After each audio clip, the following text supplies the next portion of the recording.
All right, welcome back. Now that you got a few pictures and transitions in there, now I'll show you how to edit some video and make your videos, and you can adjust those as well. So I'm going to drop a video in here. Let's see, right here. And you can see a video looks a little bit different than a picture because it's a little bit more extended. Now that one's only a 9-second video. I can also drop in this one, which is a 19-second video right there. And then I can edit this one a little bit. So I'm going to use one that's a different one just to show you for a demo. This one's a little bit longer right here. So again, I can bump these as well, and I can put a transition in here as well when I'm ready for that. But I want to show you a few tricks that you can use with here. So I'm just using it in track 2 just for demo sake, but I guess I can drop that down here too. I'm not actually going to use this in my video, but I want to show you a few things that you can do with this. So obviously this playhead here, I can actually clip things out of this video. So if I wanted to, I could even zoom out a little bit so I can see. Oh, that's a pretty...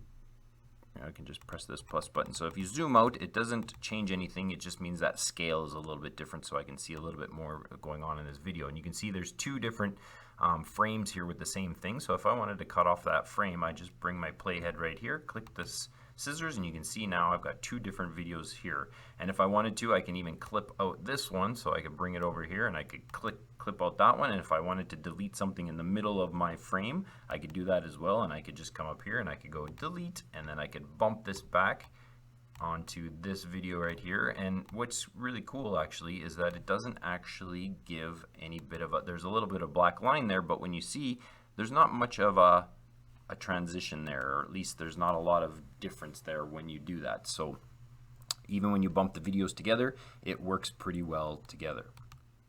Now we have some of the similar features. If I double click or I click this little edit button, it takes us to this menu too, that I can do a few things here. I can even do that animation trick if I wanted to. All the rest of them are the premium features that we can't do. You can control a little bit of the brightness and contrast and saturation if you would want to. I don't usually play with that, but as you get more experience, you'll probably want to do that. But you can go back to the animations, or you can just leave it as it is. So that's that one. But this one is another tool that we can do, is kind of fading in and out of your videos. You can do it with your pictures as well. And all this does is you can see that it's an opacity. So you have a strong green line right here, one big line. And if I wanted to make some sort of a fade in, I could just click this line and it makes a new little dot for me.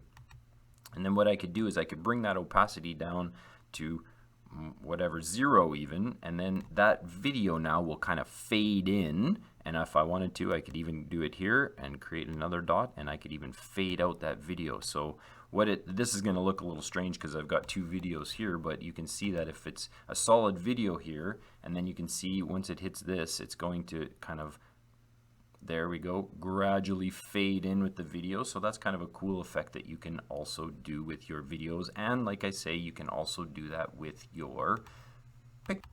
If you wanted to do it with your pictures, it's the same kind of process. You just go back to one of these pictures right here, and you can see that I can click that little box and that same little line comes up right there. And again, I can do the same little trick if I wanted pictures to be faded in or out.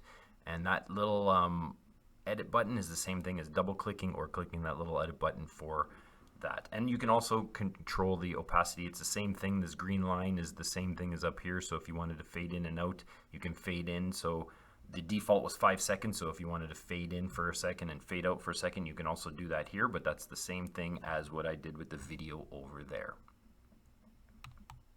So give that a try. See if you can add a little bit of video and see if you can fade in and out and do a little bit of effects, or even if you can clip some of your videos, and we'll see you in the next video.